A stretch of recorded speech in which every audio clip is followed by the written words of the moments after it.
Ukraine में रूसी जासूस F-16 मिराज 2000 तबाह। यूक्रेन पर रूस के भयानक हमलों ने कोहराम मचा दिया है।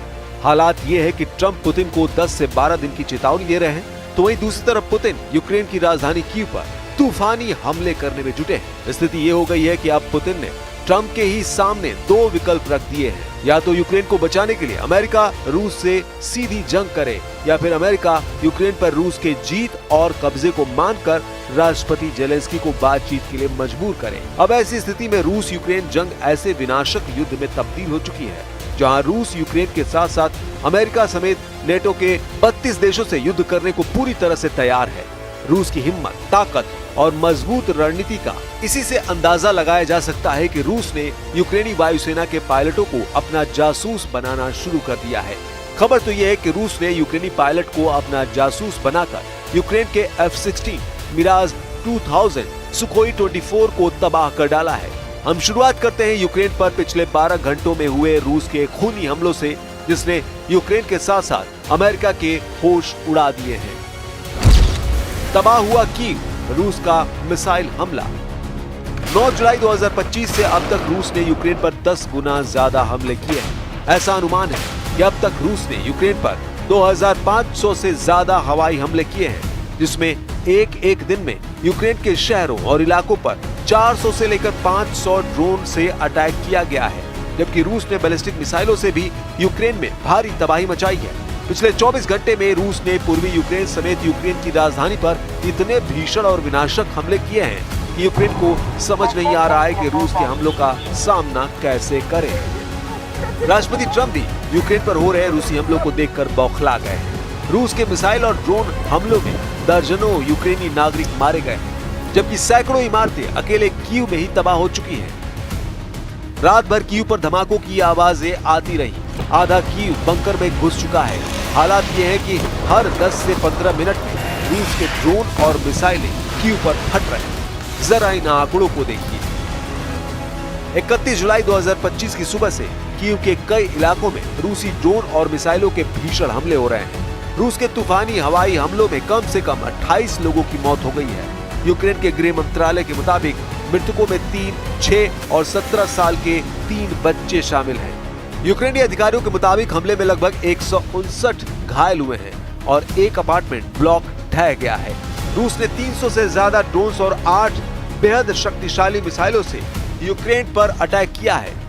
ये हमले यूक्रेन की राजधानी कीव पर किए गए हैं। रूस के इन हमलों को सीधे सीधे अमेरिका को रूस की तरफ से युद्ध करने के लिए खुला चैलेंज बताया जा रहा है। अमेरिकी राष्ट्रपति डोनाल्ड ट्रंप ने रूस को 12 दिन के भीतर यूक्रेन पर हमले रोकने की चेतावनी दी थी, लेकिन लगता है जैसे रूस के राष्ट्रपति पुतिन को अमेरिका के अल्टीमेटम की कोई परवाह ही नहीं है। 8 अगस्त तक अल्टीमेटम ट्रंप ने पुतिन को दिया है, लेकिन लगता है कि पुतिन यूक्रेन को 8 अगस्त से पहले तबाह कर डालेंगे। इधर रूस ने यह भी दावा किया है कि उसने लगभग 16 महीने की लड़ाई के बाद पूर्वी यूक्रेन के तबाह हो चुके शहर चासिव यार पर पूरी तरह से कब्जा कर लिया है। Летять ракети в жилі будинки в звичайному районі і вбиваються люди, просто звичайні люди, українці. Ну я не знаю, в мене нема слів. Це просто маразм. Russia today hit Kyiv with missiles and drones, more than 100 people, kids. I think it's Russia. I think it's disgusting what they're doing. I think it's disgusting. This is Biden's war. It's not my war. But I said if I get in, I'll try and get the thing stopped. But I think what Russia's doing is very sad. A lot of Russians are dying. You have a lot of Russians. More Russians are dying. But Russians are dying. Ukrainians are dying. You know, the United States isn't really involved in that war. It shouldn't be. And by the way, I made a deal with NATO where NATO pays us for everything that we send. We send them. F-16 Miraj 2000 तबाह। यूक्रेनी pilot निकला रूसी जासूस। रूस इस वक्त Ukraine पर तूफानी हमले करके ये साबित कर रहा है कि अगर यूक्रेन रूस के अंदर घुसकर बड़े हवाई हमले करेगा तो रूस यूक्रेन के हर शहर को तबाह कर डालेगा। इधर यूक्रेनी वायुसेना को हो रहे भीषण नुकसान पर यूक्रेनी वायुसेना ने बड़ा खुलासा किया है। पता चला है कि यूक्रेन के F-16 मिराज 2000 और सुखोई 24 को रूस ने यूक्रेनी पायलट की मदद से तबाह कर दिया है। यूक्रेनी पायलट का नाम तो नहीं बताया गया है, लेकिन रूस ने यूक्रेनी वायुसेना के पायलट को अपना जासूस बना लिया है। जरा देखिए रूस ने यूक्रेनी वायुसेना में क्या खेल किया है।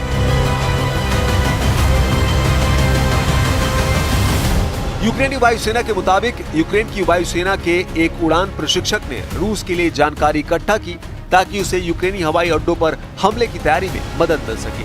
दावा किया जा रहा है कि यूक्रेनी पायलट ने रूसी वायुसेना को सिग्नल भेजकर यूक्रेन के F-16, मिराज 2000 और सुखोई 24 को रूसी हमलों से नष्ट करवाया है। यूक्रेन की सुरक्षा सेवा यानी SBU ने कहा कि इस अनाम यूक्रेनी मेजर ने रूस को जानकारी दी है, जिसकी वजह से उसे गिरफ्तार कर दिया गया है। रूस के लिए जासूसी कर रहे यूक्रेनी पायलट की उम्र 42 साल बताई जा रही है, जो यूक्रेन की नेशनल गार्ड असॉल्ट ब्रिगेड में रूसियों के लिए काम कर रहा था। यानी यूक्रेनी पायलट ने ही यूक्रेन के फाइटर जेट को तबाह करने में रूस की जबरदस्त मदद की है। ये यूक्रेनी पायलट रूसी सैन्य खुफिया एजेंसी यानी GRU का एजेंट निकला, जो अब गिरफ्तार हो चुका है। Наши войска наступают по всей линии боевого соприкосновения. По всей. И в приграничной зоне, и в Донецкой республике, в Луганской, и в Запорожье, и в Херсоне. Везде, на всех участках, где-то больше, где-то меньше, но позитивная активность. Благодаря, конечно, мужеству и героизму наших ребят.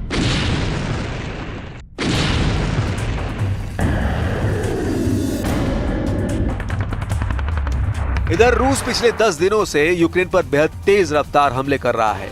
दावों के मुताबिक रूस इस वक्त ईरान निर्मित शाहिद 136 ड्रोन, इस्कंदर M मिसाइलों, सुखोई सीरीज के लड़ाकू विमानों, TU सीरीज के बमवर्षकों से बेहद सटीक हमले यूक्रेन पर कर रहा है। यूक्रेन का दावा है कि रूस ने नए इलाकों को इसलिए निशाना बनाना शुरू कर दिया है ताकि यूक्रेन की अग्रिम सुरक्षा पंक्ति को तोड़ा और भटकाया जा सके।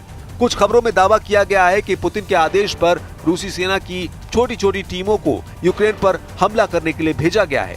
4 और 2 पहिया वाली बाइकों से रूसी सेना यूक्रेन के नए इलाकों में तेजी से हमले कर रही है, जिसकी वजह से यूक्रेन के सामने समस्या ये हो गई है कि रूसी सैनिकों की छोटी हमलावर टीमों को मारने में बहुत ज्यादा हथियार और सैनिकों की जरूरत पड़ रही है। रूस की इसी खूनी रणनीति को देखते हुए अमेरिका और फ्रांस ही रूस से सीधी जंग की तैयारी में जुट चुके हैं और इसीलिए अमेरिका ने ऐलान कर दिया है कि हमने यूक्रेन को हथियार सप्लाई शुरू कर दी है, जिसे रोका गया था। जरा अमेरिका से आई इस खबर को देखिए।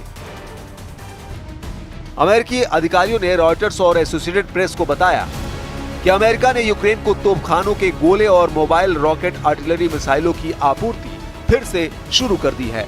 डोनाल्ड ट्रंप ने दावा किया कि उन्हें नहीं पता कि पिछले हफ्ते शिपमेंट को रोकने का आदेश किसने दिया था। अधिकारियों ने नाम न छापने की शर्त पर बताया 155 mm आर्टिलरी गोले और GMLRS यानी मोबाइल रॉकेट आर्टिलरी मिसाइलें उपलब्ध कराई जा रही हैं।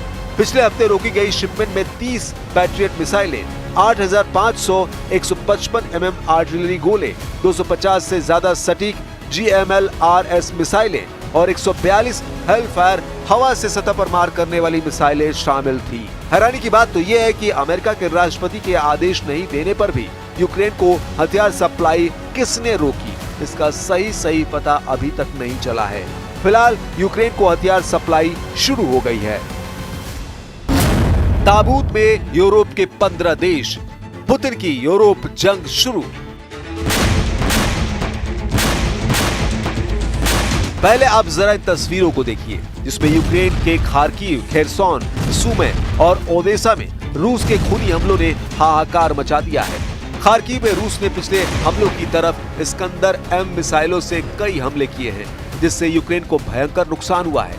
7 दिन पहले रूस ने जब ओदेसा पर हमला किया था तो दुनिया ने ऐसी खौफनाक और दर्दनाक तस्वीरें देखी कि लोगों का कलेजा कांप गया। हालांकि रूस के विदेश मंत्री सर्गेई लावरोव ने दावा किया कि काला सागर के बंदरगाह शहर ओदेसा में जिस जगह रूस ने 2 बैलिस्टिक मिसाइलों से हमले किए हैं, वहां पर यूक्रेन के खुफिया अधिकारी यूरोप और नेटो देशों के अधिकारियों के साथ मीटिंग कर रहे थे। इस हमले पर रूस ने दावा किया कि उसके हमले में ओदेसा में मौजूद 66 सैन्यकर्मी मारे गए थे, जो आम यूक्रेनी जनता को ढाल बनाकर इमारत में खुफिया मीटिंग कर रहे थे। रूस ने इन हमलों से साबित कर दिया था कि यूक्रेन की तरफ से यूरोपीय देशों ने रूस के खिलाफ सीधी जंग शुरू कर दी है। अब हम आपको बताते हैं कि रूस के राष्ट्रपति पुतिन ने बेहद करीबी रूसी सुरक्षा परिषद के उपाध्यक्ष दिमित्री मेदवेदेव ने यूरोप और यूक्रेन को लेकर क्या जंगी चेतावनी दी है। रूस के पूर्व राष्ट्रपति दिमित्री मेदवेदेव ने अप्रैल 2005 में ही यूरोपीय देशों को सीधी चेतावनी दी थी। दिमित्री ने धमकी देते हुए कहा, यूक्रेन में मौजूद यूरोपीय शांति सैनिक को रूसी सेना ताबूत में भेजेगी। दिमित्री मेदवेदेव ने यह धमकी फ्रांस की राजधानी पेरिस में अमेरिकी और फ्रेंच अधिकारियों की बैठक के बाद दी है। दावा किया जा रहा है कि पेरिस, लंदन और बेल्जियम में हुई यूरोपीय देशों की मीटिंग में रूस के खिलाफ खुली जंग की बात कही गई है। इसी को लेकर रूस यूरोपीय देशों पर बुरी तरह से भड़का हुआ है। ब्रिटेन और फ्रांस के नेतृत्व में करीब 15 यूरोपीय देश यूक्रेन में अपने सैनिकों को भेजने पर राजी होते दिख रहे हैं। इसलिए रूस ने चेतावनी दी है कि वो यूक्रेनी धरती पर किसी भी पश्चिमी सैन्य उपस्थिति को बर्दाश्त नहीं करेगा। दिमित्री मेदवेदेव ने पुतिन की तरफ से यूरोपीय सेना को चेतावनी दी है कि यूक्रेन की जमीन पर मौजूद एक भी यूरोपीय सैनिक जिंदा नहीं बचेगा। रूस हर यूरोपीय सैनिक को मारकर ताबूत में बंद करके भेज देगा। यानी इस वक्त रूस यूक्रेन को कब्रिस्तान बनाने में जुटा है, तो वहीं यूरोपीय सेना को ताबूत में भेजने का ऐलान कर रहा है।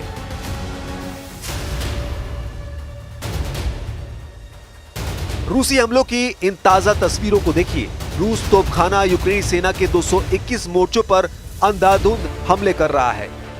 44 सेकंड के इस वीडियो में दावा किया गया है कि यूक्रेन के खार्किव, निप्रोपेट्रोव्स्क, खेरसोन में रूसी सेना के हमलों से भारी तबाही हुई है। दावे तो यहां तक किए जा रहे हैं कि यूक्रेन के 15 प्रांतों पर 30 दिन से रूस के हमलों में 10 गुना तक बढ़ोतरी हुई है। रूस के प्रचंड हमलों को देखकर कुछ वॉर एक्सपर्ट डंके की चोट पर दावा करने लगे हैं कि ट्रंप पुतिन के खूनी हमलों पर आंखें मूंदे बैठे हैं और एक तरह से यूक्रेन के खिलाफ ट्रंप की सरकार की गद्दारी को साबित करता है।